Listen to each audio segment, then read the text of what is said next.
크리스천 부부 로망스 에베소서 5장 22절에서 33절 말씀입니다.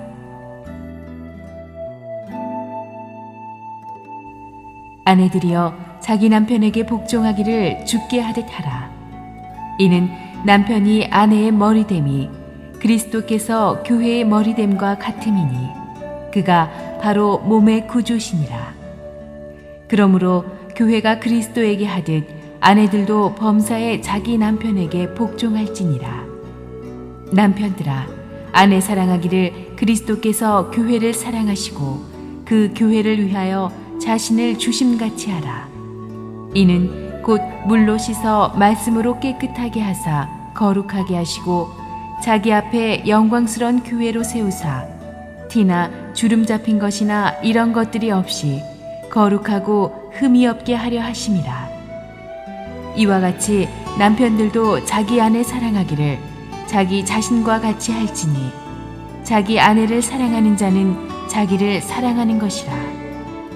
누구든지 언제나 자기 육체를 미워하지 않고 오직 양육하여 보호하기를 그리스도께서 교회에게 함과 같이 하나니 우리는 그 몸의 지체임이라. 그러므로 사람이 부모를 떠나 그의 아내와 합하여 그 둘이 한 육체가 될지니 이 비밀이 크도다. 나는 그리스도와 교회에 대하여 말하노라. 그러나 너희도 각각 자기의 아내 사랑하기를 자신같이 하고 아내도 자기 남편을 존경하라. 함께 한번 기도하고 하나님 말씀 듣겠습니다.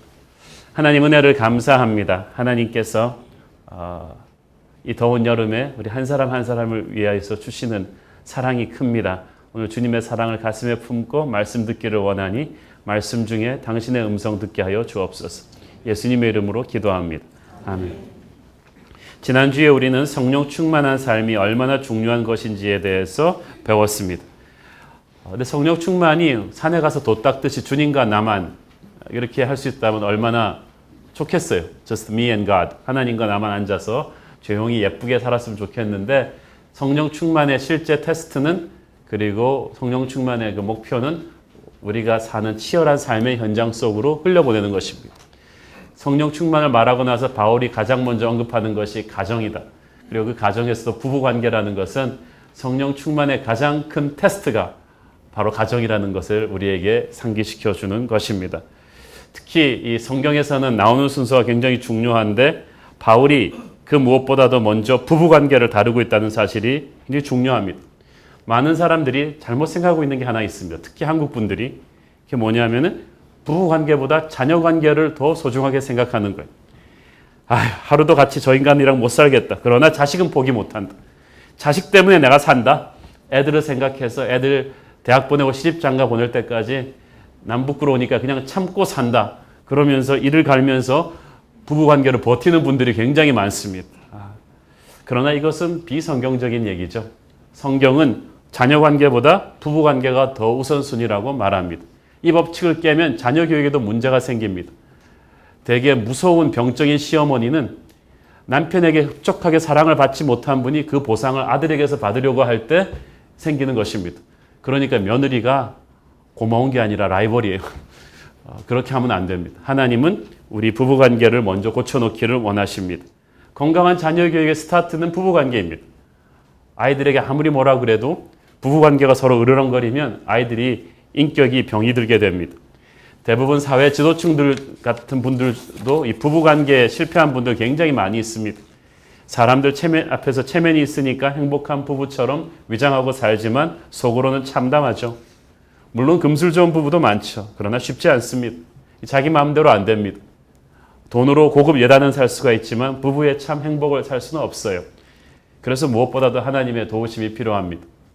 그래서 바다에 나갈 때는 한 번 기도하고 전쟁에 나갈 때는 2번 기도하고 결혼할 때는 3번 기도하라는 말이 있는 것입니다.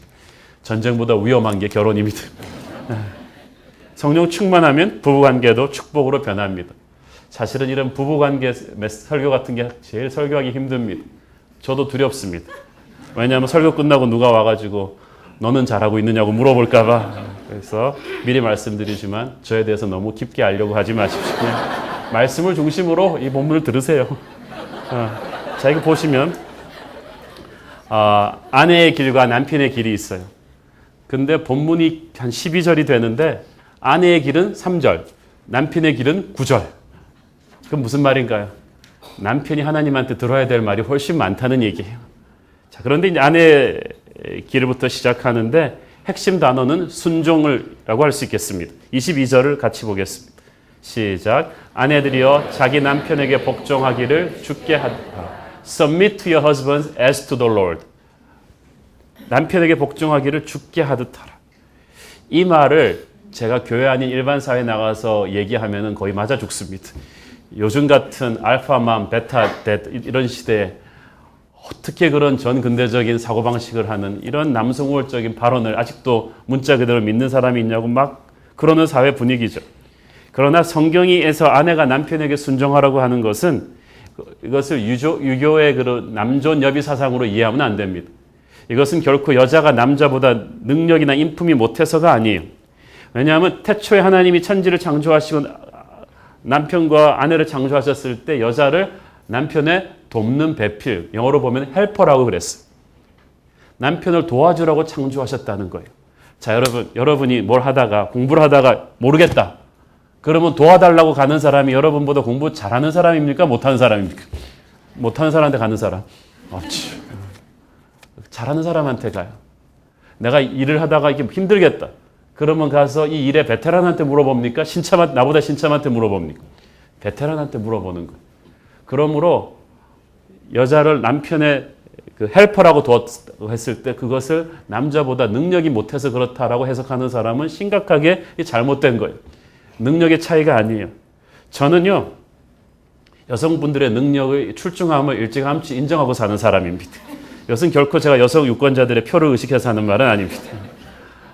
제가 이제 사회에 제가 아는 분들 모든 분야의 말들을 들어보면은 이게 남자들은 좀 위기의식을 느껴야 됩니다. 지난번 중앙일보에서 기자를 공채했는데 9명 뽑았는데 한 1000대 1까지 올라갔어요. 9명 뽑았는데 그래서 마지막으로 뽑힌 9명 중에 6명이 여자예요. 그래서 제가 그 심사위원장 중앙일보 주필하신 분한테 물어봤어요.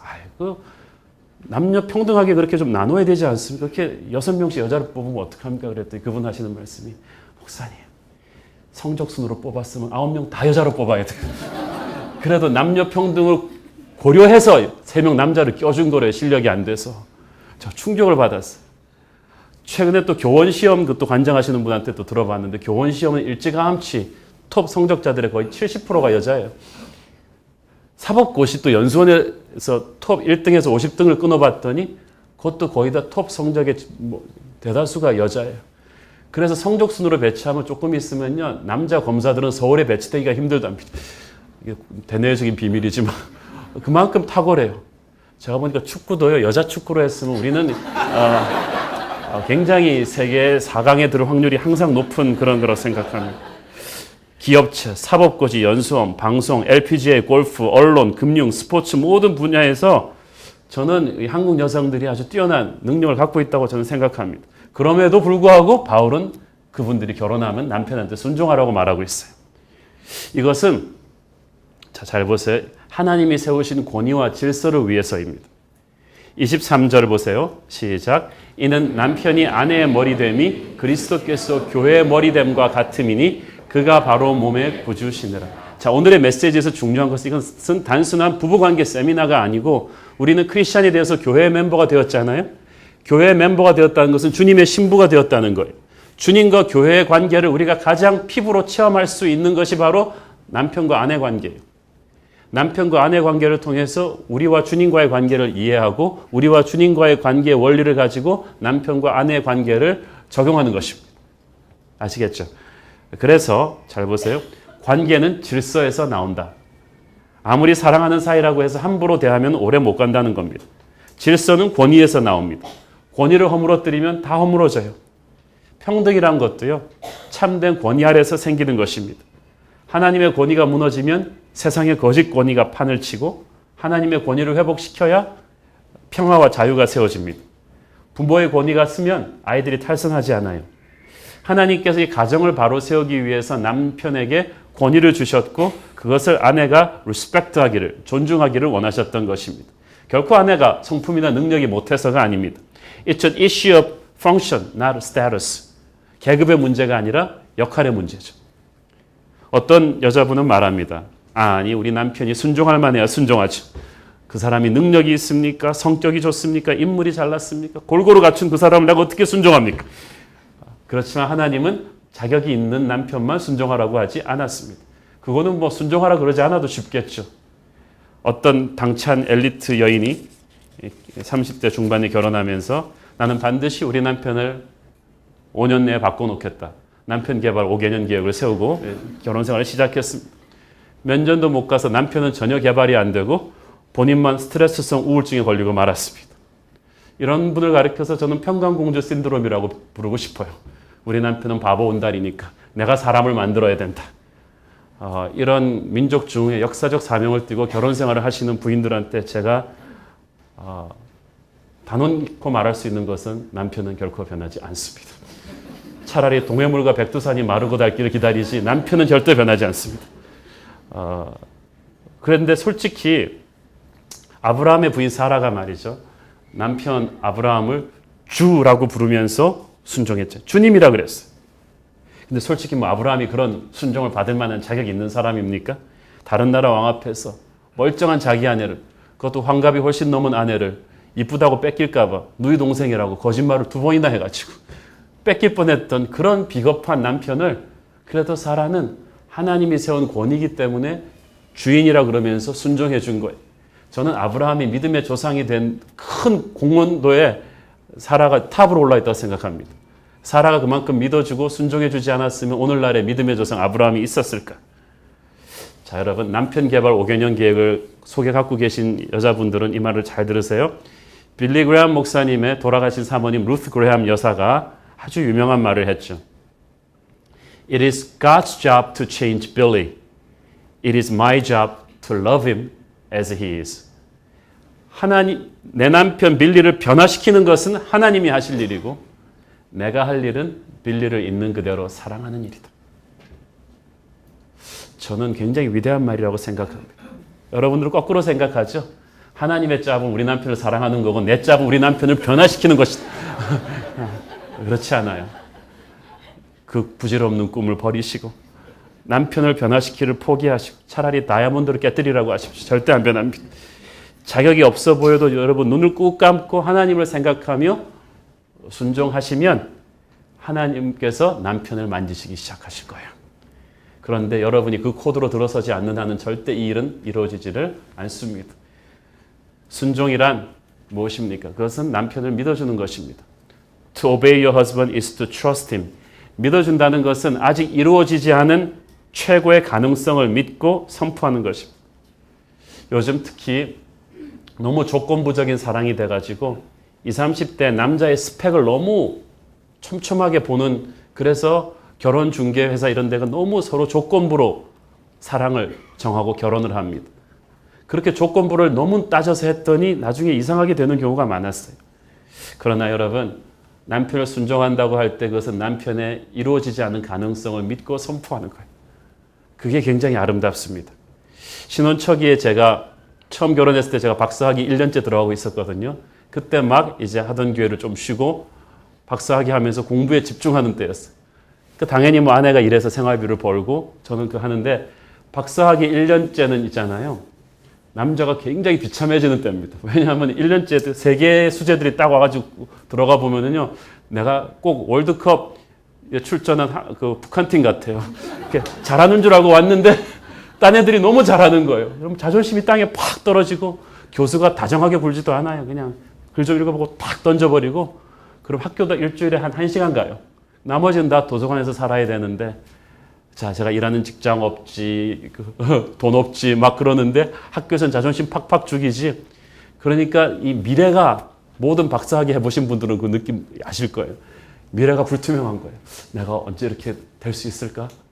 그런데 그때 저는 참 아내한테 지금도 참 감사합니다. 그때 끊임없이 제게 격려를 주었습니다. 당신은 언젠가는 최고의 목사님이 될 것이다. 그때부터 제가 글쓰기를 좋아했는데 제가 썼던 글이 한 번은 그 지역교회 잡지에 실렸어요. 그 지역교회 노인회에서 만든 잡지인데 지금도 보니까 한 10페이지 정도 되는 잡지라고 할 수도 없는 그런 한 500명, 600명 그 동네 노인들 읽는 그런 잡지에 이민교회 교육에 대한 제 글이 실렸어요. 한 페이지 실렸어요. 이게 아니라 그걸 이따만하게 제록스 카피 해가지고 딱 표구에 걸어가지고 스크랩을 해놓는 거예요. 그래서 민망하게 창피하게 그러셨더니 아니라는 거예요. 당신이 언젠가는 수많은 사람들이 읽는 베스트셀러의 작가가 될 텐데 그때는 이게 기념비적인 존재가 될 거다. 그러는 거예요. 자, 그때 참 고마웠습니다. 아무도 믿어주지 않을 때 아내의 믿음은 굉장한 역할을 하죠. 제가 한국에 들어온 지 11년 동안에 책을 11권을 썼는데 돌이켜보니까 5권이 베스트셀러가 나왔어요. 지난번에 그 기독출판문화상을 왕들의 이야기로 수상했을 때 제가 아내에게 말했습니다. 그때 당신이 내가 그 동네 잡지에다 쓴 그 글 하나에 대한 믿음이 오늘까지 이르게 한 것 같다. 아무것도 안 보이던 시절에 아내는 남편을 믿어야 합니다. 그리고 선포해야 합니다. 축복의 미래가 올 것이라고. 옆에 동 남편이랑 비교하면 안 됩니다. 새로운 미래가 올 것이라는 것을 아내의 믿음의 선포를 통해서 하나님은 반드시 그 축복을 남편의 미래에 이루어 주실 줄로 믿습니다. 순종은 그런 거거든요. 순종은 남편의 영적인 권위를 세워주는 거예요. 보통 보면 여자분들이 남편보다 예수를 더 잘 믿는 경우가 많아요. 바이블 마스터하고 LCS 훈련하고 새벽 기도 등으로 갈고 닦은 영성을 가진 자매님들이 보기에 이 남편분들이 이렇게 식사 기도도 제대로 못하고 버벅거리는 날라리 신자 같아서 대단히 한심해 보일 수가 있습니다. 그러나 그렇다 할지라도 남편의 영적인 권위를 세워주셔야 됩니다. 마음으로부터 무시하지 말고 내가 모르는 나보다 나은 어떤 영적인 모습이 있다고 믿으셔야 돼요. 회개하라고 막 몰아붙이면 안 돼요. 믿음 좋은 엄마가 아버지를 믿음 약하다고 몰아세우면 자녀가 갈등이 많아요. 우리 교회는 있잖아요. 초창기부터 남자 신자들이 굉장히 많습니다. 등록 결정에 거의 3분의 2는 남자분들이 하는 것 같아요. 남자분들이 등록하자고 딱 사인하고 오면 여자분들은 어쩌자고 그렇게 빨리 결정했냐고. 그래서 남자분들이 많으시고 남성 리더십을 세우는데 많이 노력합니다. 새벽기도도 압도적으로 남자들이 많습니다. 저도 주로 남자들이랑 놉니다. 그랬더니 어떤 여자분이 그래서 한옥 목사님은 남자분들만 이뻐하는 것 같다. 그게 아니고 여자분들은 가만둬도 영적으로 뛰어난데 남자분들은 여자분들의 한 10배 노력을 들여야 영적으로 서게 되고 남자분들이 영적으로 서야 가정이 힘을 받습니다. 그리고 교회가 힘을 받게 되는 거예요. 저의 깊은 뜻을 그렇게 알아주시길 바랍니다. 사랑하는 여러분, 우리 자매님들의 영성은 주님이 아십니다. 그러니까 겸손히 남편 형제들을 위해서 중보해 주셔야 합니다. 실력이 있지만 겸손한 거 이거 쉽지 않거든요. 남편이 가정의 제사장으로 영적 권위를 가질 수 있도록 도와주셔야 합니다. 아직 믿지 않는 남편을 둔 자매님들에게도 똑같은 원칙을 적용할 수가 있겠습니다. 베드로전서 3장 1절부터 2절까지 보겠습니다. 시작. 아내들아 이와 같이 자기 남편에게 순종하라. 이는 혹 말씀을 순종하지 않는 자라도 말로 말미암지 않고 그 안에 행실로 말미암아 구원을 받게 하려 함이니 너희의 두려워하며 정결한 행실을 봄이라. 사실 불신자 남편과 산다는 거 대단히 힘든 일이죠. 신방 갈 때 그런 분 신방해 보면 참 마음이 아픕니다. 여러분들의 눈물을 하나님이 헤아리십니다. 그렇지만 그렇다고 해서 집에 가셔서 남편을 보고 사탄아 물러가라 하면서 영적 전쟁을 하면 안 되는 거예요. 오늘 저녁에 나 부흥회 가야 되니까 밥은 당신이 알아서 먹어. 그리고 확 가버리고 그러면 안 된다는 거예요. 로마가 기독교화된 뒤에 서부 유럽의 야만족들이 로마로 침입해와서 아름다운 여인들을 많이 납치해 가서 아내로 삼았는데 그 중에서도 크리스찬들은 특별히 왕이나 최고 부족장들이 아내로 삼았어요. 왜냐하면 처녀는 크리스찬밖에 없다는 그런 것을 소문이 있어가지고. 그러니까 여러분 생각해 보세요. 하루아침에 남의 그 야만족들한테 끌려가서 그 포악한 하나님 믿지 않는 남편들의 아내가 된 거예요. 얼마나 기가 막힐 노릇입니까? 그런데 100년, 200년 지나서 어떻게 됐습니까? 그 서부 유럽의 야만족 부족장들이 아내를 때문에 다 예수를 믿었어. 그리고 그 자식들이 다 예수를 믿었어. 그들이 누구냐 하면 오늘날 우리가 젠틀맨이라고 알고 있는 영국과 독일과 오스트리아와 프랑스와 벨기에의 귀족들이에요. 왕들이에요. 그들이 처음에는 다 밑에 반치만 입고 다니던 야만족들이었단 말이에요. 거칠고 사납고. 그들이 누구 때문에 예수를 믿었어요? 이 크리스찬 아내들이 데려가 보니까 자기들이 알던 여자들이랑 너무나 다른 거예요. 점령지에서 끌고 온 수많은 여자들과는 너무나 다른 그 고결함과 겸손함과 아름다운 신앙이 그들의 마음을 녹여서 서구 유럽 전체가 기독교화된 것은 그 아내들의 힘이 크다는 것입니다. 사랑하는 여러분, 거룩하지 못한 세상일수록 크리스찬에게 거룩을 높이 기대합니다. 아내의 삶은 침묵의 설교죠. Your life is a silent message. 그래서 믿음의 본질은 타협하지 않되 다른 모든 면에서는 겸손과 순종으로 남편을 따라주셔야 됩니다. 부흥회 올 때는 남편한테 아주 상다리가 부러지게 차려주셔야 됩니다. 섬겨주셔야 돼요. 그러면 하나님의 때에 하나님이 구원하실 거예요. 본문을 보시면 아시겠지만 영성과 부부사랑이 한 패키지잖아요. 주님을 사랑하게 되면 남편을 순종하는 게 쉬워져요. 사랑하는 게 쉬워져요. 교회가 주님께 하듯이 모든 일에 그의 의견을 존중해주고 따라주면 남편들이 또 순진해가지고요. 그러면 당신 마음대로 하라고 합니다. 중요한 것은 그렇게 해서 하나님의 뜻을 이루는 거죠. 두 번째는 이제 남편에게 주는 하나님의 메시지입니다. 지금까지 제가 말하는 이 순종의 메시지를 은혜롭게 다 들으면서 고개를 끄덕거리는 남편 여러분, 아내의 손을 잡으면서 들으라고 하셨던 남편 여러분에게 지금부터 좀 긴장하라고 말하고 싶습니다. 왜냐하면 하나님은 남자들한테 하실 말이 훨씬 많으세요. 하나님은 남자를 가정의 권위로 세워주셨지만 이 권위는 목에 힘주고 내 마음대로 휘두르라고 주신 권위가 아닙니다. 우리네 남편들의 권위는 돈 벌어다 주는 권위고 물리적인 힘으로 누르는 권위였습니다. 그런데 돈 벌어다 주는 권위는 여러분이 직장에서 쫓겨나면 끝납니다. 힘으로 누르는 권위는 아내가 이중격투기 배우면 그때부터 끝나는 거예요. 이런 권위로는 가정 못 지킵니다. 하나님이 주신 권위를 잘못 쓰면 아내가 다칩니다. 아내가 다치면 자식이 병듭니다. 가정이 깨져버려요. 가정 파기의 원인 제공은 대부분 남자들이 합니다. 권위를 잘못 사용했기 때문이죠. 안 사용했기 때문이죠. 그러나 이 권위가 얼마나 두렵고 떨리는 권위입니까? 지배하라고 주신 권위가 아니라 책임감을 가지라고 주신 권위예요. 남편이 권위로서 가질 책임감은 무엇입니까? 그것은 사랑입니다. 아내를 사랑하되 어떻게 사랑하라고요? 25절 시작. 남편들아 아내 사랑하기를 그리스도께서 교회를 사랑하시고 그 교회를 위하여 자신을 주심같이 하라. 그리스도께서 교회를 어떻게 사랑하셨죠? 십자가에서 못 박히심으로 사랑하신 거예요. 여러분, 우리 남편들은 옛날엔 예단만 잔뜩 끌고 오면 된다고 생각했죠? 아니에요. 금술 좋게 살아라가 아니고 네가 먼저 죽어라. 그리고 그 사랑을 기초로 해서 내가 너희 가정을 살려주겠다 이거예요. 기가 질리죠? 성령 충만하지 않고는 불가능한 일입니다.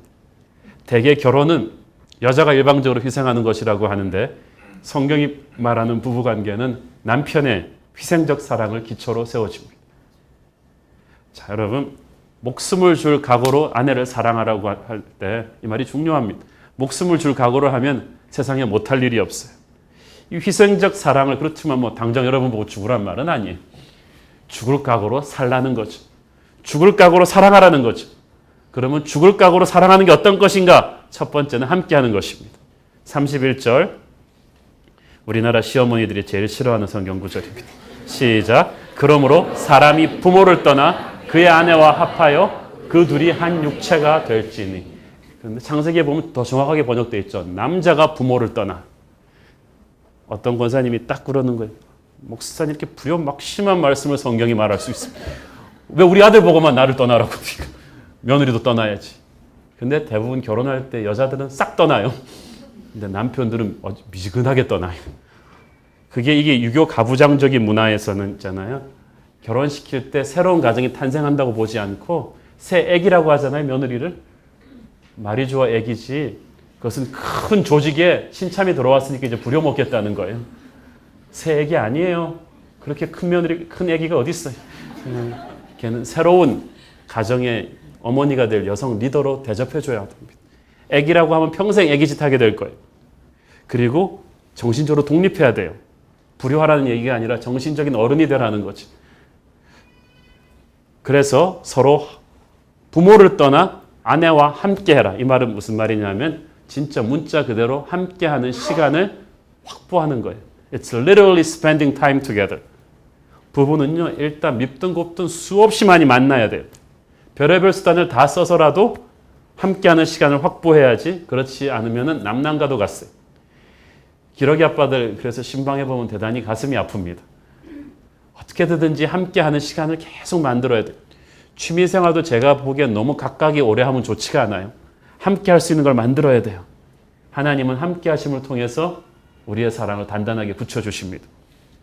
또한 희생적 사랑의 첫 번째 실천이 함께하는 거라고 할 때 그것은 아내의 이야기를 들어주는 것입니다.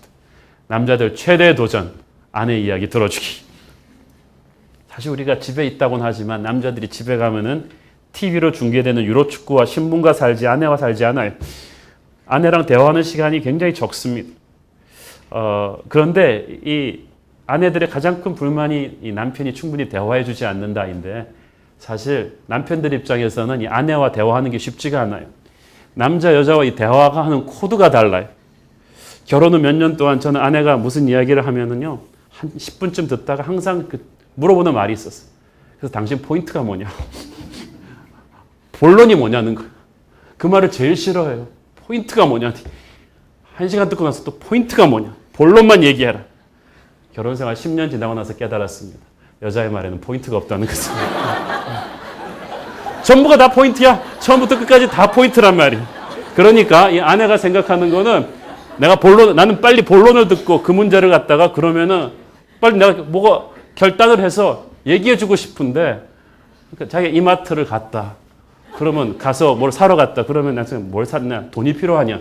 다음에 갈 때 뭘 해주? 난 문제를 해결하기를 바라는데 이분은 그냥 이마트를 갔는데 나는 가서 뭘 샀냐가 궁금한데 얼마 주고 가는 길에 꽃집에 꽃이 새로 들어와가지고 그 꽃을 보고 가고 옆집에 또리 엄마 만났더니 또리가 요즘 고등학교 1등으로 들어갔고 가는 길에 그냥 모두가 다 포인트인데 나는 화가 나는 거예요. 빨리만 요점 정리를 해야 되는데 그런데 깨달았어. 이게 다 포인트예요. 그러니까 여자가 원하는 것은 이 모든 자기의 삶의 이야기를 남편이 관심을 가진다는 것 사실 자체가 중요한 거예요. 그리고 얘기하고 나면 자신도 무슨 얘기했는지 몰라요. 그렇지만 이걸 남편이 들어줬다는 게 중요한 거예요. 저는 여성분들의 언어에 참 신비함을 느낍니다. 거기가 다 추상명사예요. 당신 그때 거기서 뭐 했어? 나는 그때도 모르는데 거기서 뭘 했는지 어떻게 알겠어? 근데 여자분들은 대화가 통하나 봐요, 그렇게. 그래서 이제 남자들의 가슴이 답답한데 이제 중요한 것은 남편이 뭔가를 해결해 주는 게 아니라 이 얘기를 끝까지 들어줄 정도로 자기한테 관심이 있다는 게 아내한테 중요한 걸 깨닫는데 제가 10년이 걸렸습니다. 자, 그래서 그걸 쫙 끝까지 허벅지를 꼬집어서 듣고 나면 아내는 나중에 스스로 알아서 은혜 받고 갑니다. 그런데 자꾸 우리가 문제를 해결해 주려고 하니까 여러분 주님이 우리를 다루신 것 똑같아요. 우리가 말도 안 되는 포인트도 모르는 나도 무슨 얘기했는지 모르는 기도를 잔뜩 하는데 주님이 언제 기도 도중에 홍아 포인트가 뭐냐 이런 적 있어. 주님은 끝까지 다 들어줬어요. 그리고 나서 성령님께서 말할 수 없는 감동으로 정리하시는데 그래서 임마누엘 하나님이 우리 기도 듣듯이 우리 남자 여러분은 아내의 기도를 말을 끝까지 들어주는 분이 있게 되기를 축원합니다. 그러면 저는 잘 들어주느냐 그거 몰려가서 우리 아내에게 물어보는 분들이 없기를 바랍니다. 희생적 사랑은 구체적인 섬김이거든요. 우리가 아내를 위해서 죽을 수 있다고 하면서 당장 퇴근하면 소파에 딱 들어놓아서 TV 보면서 쓰레기통 못 비워줍니다. 왜냐하면 난 하루 종일 일했잖아. 나는 하루 종일 뼈가 부서지게 일했잖아. 그러면은 집 밖에서 한 거는 일이고 집 안에서 뼈가 부서지는 것은 뼈가 부서지는 게 아닙니까? 살림하는 주부가 있잖아요. 하루 동안 움직이는 행동 그 에너지에 대해서 어떤 사람이 조사를 해봤는데요. 주부가 하루 종일 살림을 하면서 몸을 움직이면요. 그 소비하는 열량이 그 건설 노동자가 하루 10시간 일하는 것과 맞먹는데요. 굉장한 겁니다. 여러분 한번 아내 휴가 주고 한번 이틀만 살림 살아보세요. 특히 애 어린 집. 아내의 고마움을 뼈저리게 느끼게 됩니다. 남편이 한 달 집 비워도 가정은 아무 문제 없습니다. 아내가 10시간 집 비우면 가정은 폭탄을 맞습니다. 굉장히 힘든 일이에요. 중요한 것은 이 수고를 우리가 인정한다는 것입니다. 그래서 사랑하는 남성 동지 여러분, 성령 충만하시고 집에 가서 설거지를 도웁시다. 쓰레기를 비웁시다. 애들 공부를 같이 봐줍시다. 이 작은 디테일의 섬김이 바로 주님이 교회를 위해서 해주신 일입니다.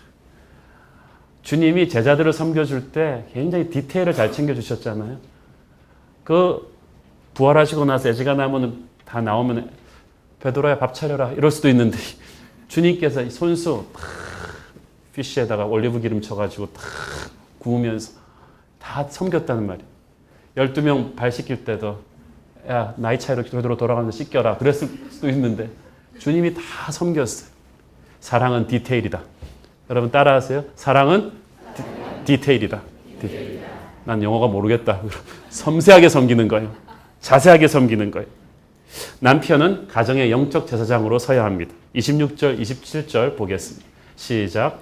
이는 곧 물로 씻어 말씀으로 깨끗하게 하사 거룩하게 하시고 자기 앞에 영광스러운 교회로 세우사 티나 주름 잡힌 것이나 이런 것들이 없이 거룩하고 흠이 없게 하시는 것입니다.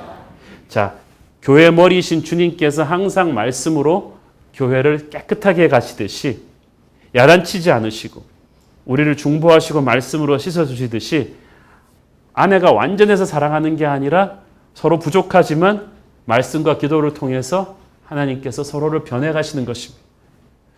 그래서 사랑은 항상 현재 진행형이에요. 남편은 가정의 영적인 제사장이라고 할 때 그것은 남편이 어떤 가정에 문제가 있을 때 영적으로 브레이크드로 할 책임이 있다는 겁니다. 예수 믿는 가정도 문제 없을 수가 없죠. 뭐 목사님 부부, 장로님 부부는 부부싸움 안 합니까? 다 하지만 가정이 어려울 때마다 남편은 정신을 바짝 차리고 이게 영적인 문제구나 라고 먼저 기도할 수 있어야 된다는 거예요. 제일 먼저 말씀을 보고 하나님의 음성을 들어야 돼요. 그래서 새벽기도 나오는 남자들이 멋있는 거예요. 그래야 가정의 영적인 방향을 제시할 수가 있어요. 특히 남자들은 가정의 영적 제사장으로서 날마다 자신의 아내와 자녀들을 위해서 중보기도해야 됩니다. 그냥 손대고 하는 게 좀 민망하면 저 멀리서 리모트 컨트롤 같이 이렇게 되고 이렇게 기도하는 거예요. 왜냐하면 하나님께서는 부족해도 남편의 중보기도를 통해서 가정의 영적 제사장으로서 그 가정을 축복하기를 원했어요. 그래서 아내가 암만 스스로 머리 대고 축복해도 남편의 손대고 하는 그 기도 파워가 달라요. 그러면 이때까지 남편이면서도 가정의 영적 제사장이면서도 그냥 가정에서 밥만 먹고 한 번도 아내를 위해서 자식을 위해서 중보기도한 적이 없다. 여러분의 죄가 큽니다. 왜냐하면 여러분은 그 아내에게 흘러갈 수 있는 하나님의 축복의 수문을 막고 있었던 것과 똑같은 거예요. 내가 기도했더라면 흘러 들어갈 수 있었던 그 많은 축복을 우리 아내에게 흘려보내지 않은 거예요. 우리 자식에게 흘려보내지 않은 거예요. 오늘이라도 크게 찔림을 받고 자신의 아내와 자녀를 위해서 중보기도하는 아버지 되기를 바랍니다. 예. 이렇게 아멘한 사람이 적지. 여러분 아내를 귀하게 보살피셔야 돼요. 28절 29절 보겠습니다. 이와 같이 남편들도 자기 아내 사랑하기를 자기 자신과 같이 할지니 자기 아내를 사랑하는 자는 자기를 사랑하는 것이라. 누구든지 언제나 자기 육체를 미워하지 않고 오직 양육하여 보호하기를 그리스도께서 교회에게 함과 같이 하나니. 자, 아내를 사랑하는 게 누구를 사랑하는 거라고요? 자기를 사랑하는 거예요. 한 몸이니까. 아내를 행복하게 해주는 것은 자기 자신을 행복하게 해주는 것입니다. 자, 그럼 어떻게 해야 되는가? 양육과 보호라는 두 가지 단어가 나오죠.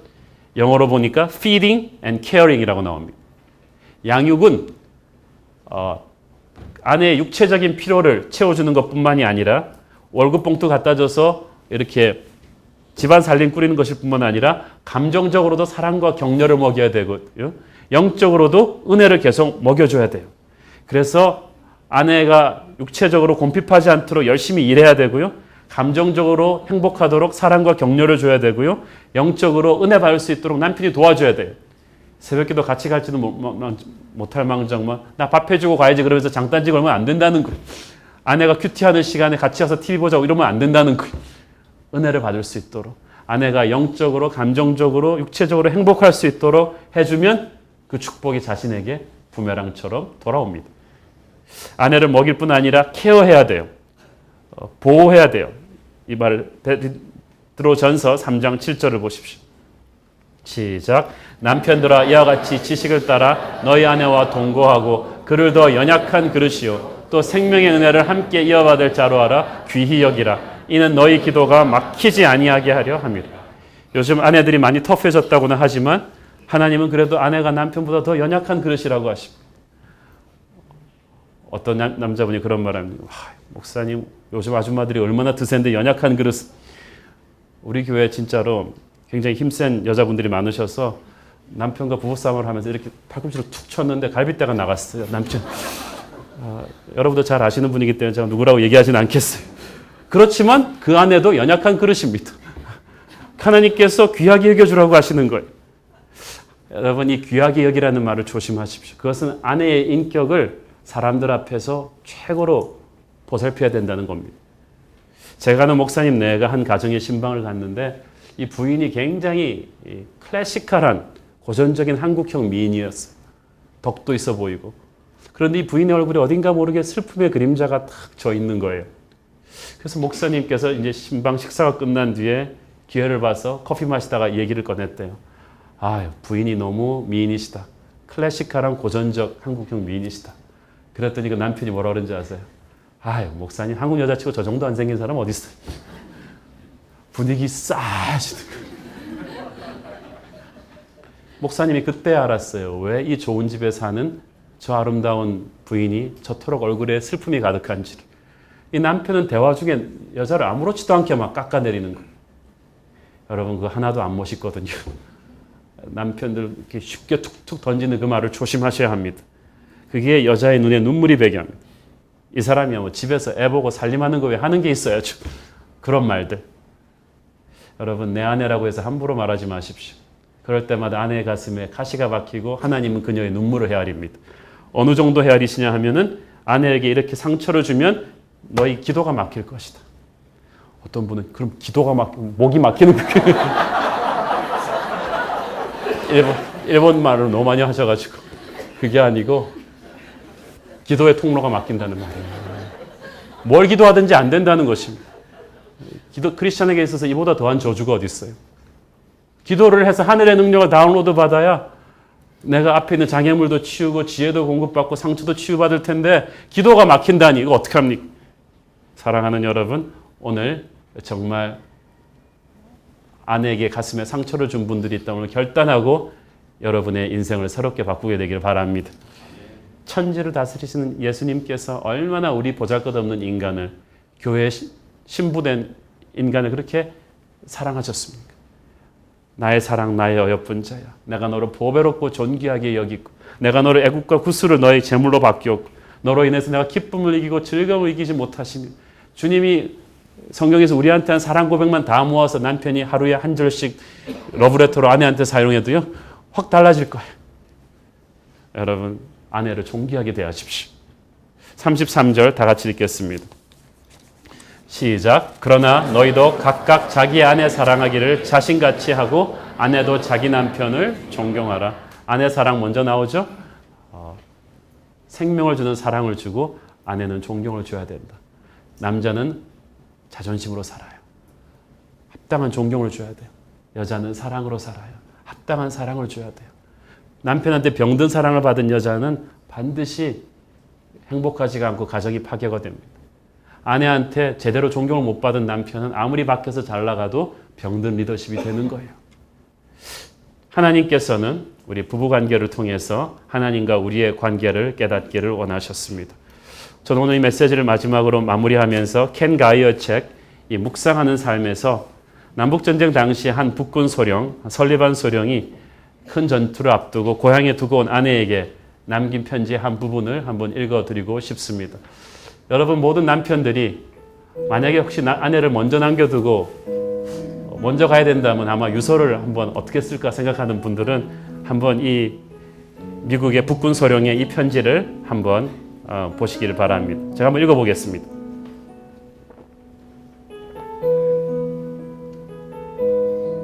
내 사랑하는 사라에게, 당신을 향한 내 사랑에는 죽음이 없어. 당신과 함께했던 복된 날들의 추억이 주마등처럼 스쳐가오. 그토록 오랜 세월 그런 날들을 누릴 수 있었던 것에 대해 하나님과 당신께 깊은 감사를 느낀다오. 내가 이번 전쟁에서 살아 돌아가지 못한다고 해도 내가 얼마나 당신을 사랑했는지 잊지 마시오.